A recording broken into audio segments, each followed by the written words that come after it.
Memphis Grizzlies point guard Ja Morant went down recently with a terrible-looking ankle injury in their most recent matchup against the Brooklyn Nets. Now, Morant would get injured after coming down very awkwardly on his foot when attempting to block a shot. The ankle injury looked so bad, however, that he had to be transitioned to a wheelchair. Now, whenever we see somebody being transitioned to a wheelchair, we start to wonder, well, is there a fracture? Is there something dislocated? What's exactly going on with this person?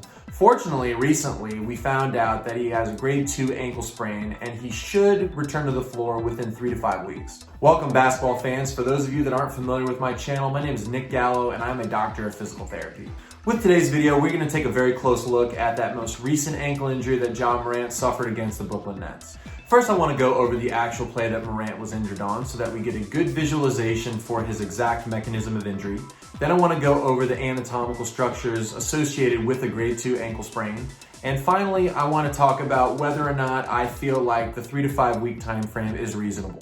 If you like today's video, please hit that thumbs up and subscribe to the channel because I will be making more videos in the future regarding sports injuries, rehabilitation, and other physical therapy related content. Also, if you have any comments or questions, please leave those in the section below. Now to begin, let's take a look at the play Morant was injured on. We see here Morant tries to block the shot but comes down very awkwardly onto that left foot and hops off the floor. On this other angle in slow motion, we take a look at Morant's left foot right here as it goes into that inversion position. When somebody does this, this is called an inversion ankle sprain position and can lead to several different things such as ankle sprains, fractures, and/or dislocations. Eventually, Morant is put in a wheelchair and then is taken for further evaluation. Here we have a model of the ankle, and as you can see, this is the lateral portion or the outside of the ankle. Now, on the outside of the ankle joint, we have 3 major ligaments that contribute to the overall stability of the ankle joint. The most common ligament that is injured in an ankle sprain is one that is known as the anterior talofibular ligament, or the ATFL for short. And it's called this because anterior meaning the front, it's located on the front. It goes from the talus to the fibula, so the anterior talofibular ligament or the front talofibular ligament, and that's going to attach from the talus to the fibula right in through here. When a person jumps up, they put their foot in a position known as plantar flexion, and when they sprain their ankle like Morant did, it goes into a position known as inversion. Now, when you do this type of positioning, you can see how the foot's going to move, and it's going to move right under the body, just like that. You can see here that if a ligament is present right in through here, it's really going to put a lot of pressure and it's going to strain that ligament. Therefore, as we saw Morant land and he rolled his foot inwards, this is most likely the ligament that was hurt in this accident because we know that in this type of position, the ATFL is most stressed. Now, there is a grading system when it comes to ankle sprains, and they are grade 1, grade 2, and grade 3. Now, in a grade 1 ankle sprain, what we're gonna see is we're gonna see a stretching of the ligament, however, there's no tearing present at all. In a grade 2, however, the ligament is going to be stretched so much that you're going to see some partial tearing.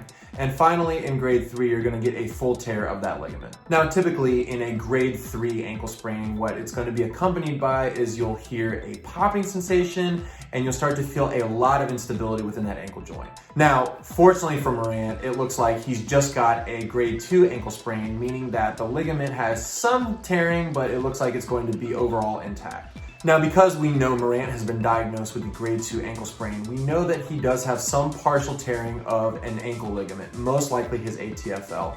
And the most common question we get after this is, will that ligament heal on its own?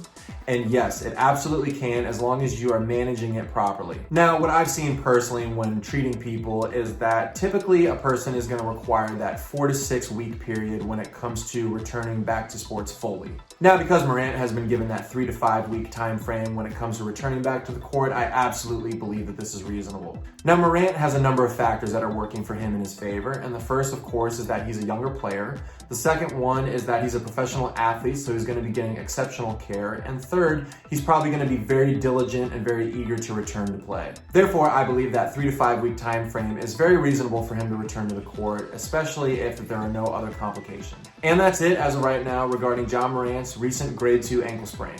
Once again, if you like today's video, please subscribe to the channel because I will be making more videos in the future. Thank you for tuning in, and I'll see you next time.